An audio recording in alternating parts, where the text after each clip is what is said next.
Hello, my friends. Hope you guys are having a great day. Chris here again, and this time I'm talking about Bones and All from 2022, directed by Laura Guadagnino. I'm guessing that's how you pronounce it. Uh, so, guys, I'm gonna just go ahead and tell you that I have no idea how to review this movie without giving away spoilers. So, once again, I'm gonna count down from three so you guys can exit the video if you so choose, so you don't get spoiled. So let's do it. Three, two, one. We're ready to go. All right, so Bones and All is a weird coming of age tale. Think of the movie Crossroads with a cannibal twist and no guitar playing. It's basically this young girl. She is a. So, okay, let me do it this way because it's, it's a unique and weird movie, straight up. But you don't know if these people are cannibals, if they're just strictly cannibals, if they're vampires, if they're like living zombies. They don't really ever clarify it, and that makes the movie even better. But our main character, Marin, played by Taylor Russell, she's a young girl, but she has compulsions to eat people. She can't go.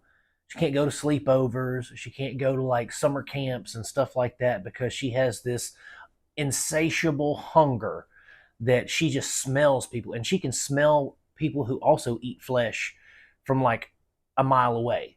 Like it's almost like Highlander, how like when the immortals get near each other, they can sense it. It's kind of like that, but it's like when they get near other eaters, they can sense it, kind of thing. But so she's living this life of like being on the run with her father because every time she does something like that, they have to up and leave before the 5-0 comes and gets them. And so she's basically she at the beginning of the film she does it again. She sneaks out, goes to a girl's sleepover, eats a girl's finger, comes home. Her dad leaves with her. They go to a new place. And then when she wakes up from in this new place, she finds a letter from her father and a tape explaining uh, vaguely what she is, why she's the way she is, that kind of thing. But they never explain it fully, so you're always kind of grasping for straws about what the hell she actually is and what her condition is. Um, but the story itself is unique and inspired. I've never seen a film that has a main character where they're not really a supernatural kind of character. They're not a supernatural being, but they have the tendencies of one. You know what I mean? They're still human. They can still die, but it's just like they have these uncontrollable impulses to eat people. And so that's cool. But they made the movie engaging through complex characters that are also endearing, right? We see Marin's plight. She doesn't really want to be eating people, and she doesn't know why she wants to eat people, but she has these urges, and she meets others with these urges. One of those happens to be Mark Rylance playing a character named Sully. Now, Sully, he's the main kind of villain of the film, right? He's creepy.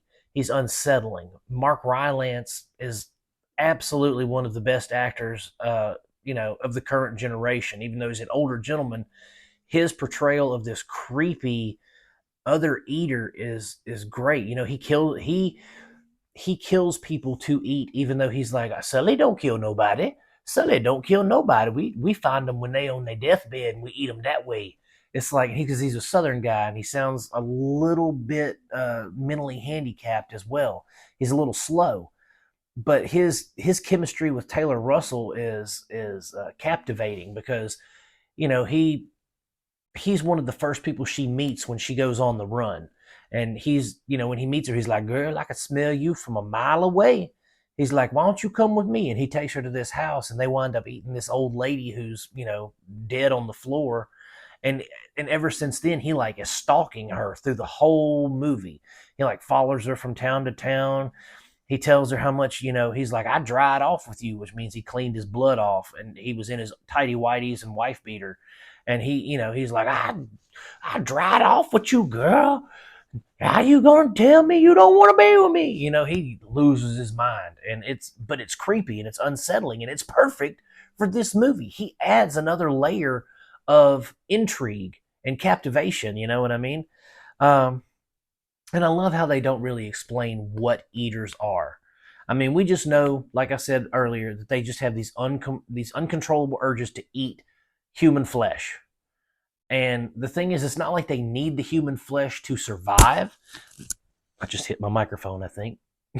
Anyway, it's not like they need human flesh to survive, to sustain them.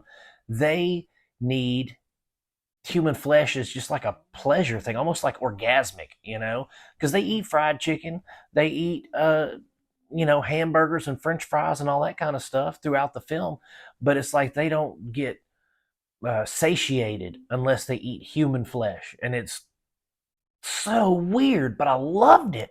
I loved the uniqueness of the story, and I loved that it wasn't just your straight, run of the mill, brutal horror film. Like, it actually had a story that was captivating and intriguing and deep, and you wanted to see what was happening to these characters. We have Timothy Chalamet as her kind of love interest in the film, and he's also an eater, but you know, contrasting Sully's character, he's more gentle and soft spoken, and he's almost like Marin, where he doesn't really want to eat. He doesn't want to eat people, but he has to. So he tries to do it, perhaps bad people or people that are, wrong with other people, kind of thing, that are mean or abusive or whatever. Like, he tries to track those kind of people down and eat them. But he's also, where Marin is kind of has an aversion to violence, he very much will kick an ass real quick and then eat it. His story is super.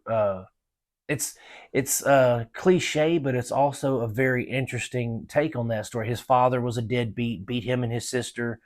His father, went crazy one night. He told his sister to leave, whoops his father's butt, takes him to this old abandoned, place, and then winds up, after 3 days, he ate him all up, kind of thing. That's what he told Marin. I ate his ass all up. Like, that's just like, whoa, God, that's like a kick in the teeth when you hear him just describe that. And so, again, all the characters are, you fall in love with them, even though they have this weird thing about them. You fall in love with Marin and Lee, the two main characters. You're totally creeped out and have an aversion to Sully, Mark Rylance's character. The film is just well made.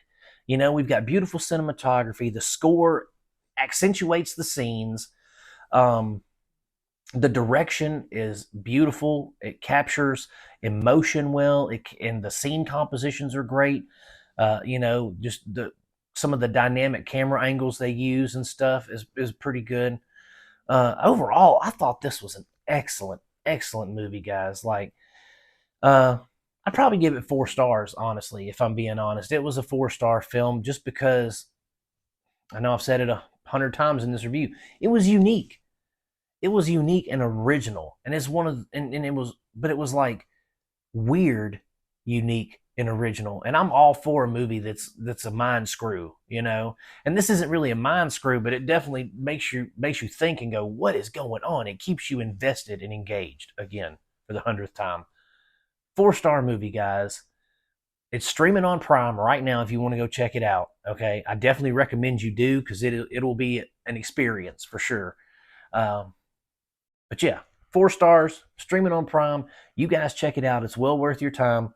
And if you like what you see, like, subscribe, ding-a-ling the little bell so you get notifications. And oh yeah, join the Facebook group, Cinema Dolce Facebook group.